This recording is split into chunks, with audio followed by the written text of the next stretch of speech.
എല്ലാ ഭേദചിന്തയും മാറും. അവിടെയാണ് ആത്മരതി എന്ന് പറയുന്ന ആ ആത്മാന്വേഷണത്തിൽ തന്നെ അറിഞ്ഞവന് പിന്നെ നായയെന്നോ പൂച്ചയെന്നോ ഒരു പ്രശ്നവുമില്ല. ചട്ടമ്പി സ്വാമികളെ കുറിച്ച് കേട്ടിട്ടില്ലേ നിങ്ങൾ?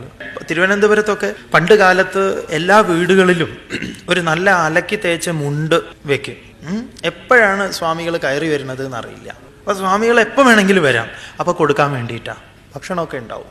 ഒരു സ്ഥലത്ത് സ്വാമിജി ഇതുപോലെ വന്നപ്പം കുറെ പേരുണ്ട്. കൂട്ടത്തിൽ ആരാ? നായ്ക്കളൊക്കെയാണ്. അപ്പം പറഞ്ഞു കുറച്ച് പേരുണ്ട്, ഇലയിട്ടോളാൻ പറഞ്ഞു. അപ്പം വന്നിരിക്കണു നായ്ക്കളൊക്കെ. അപ്പൊ പറഞ്ഞു എല്ലാം ഇരുന്നോളാൻ പറഞ്ഞു.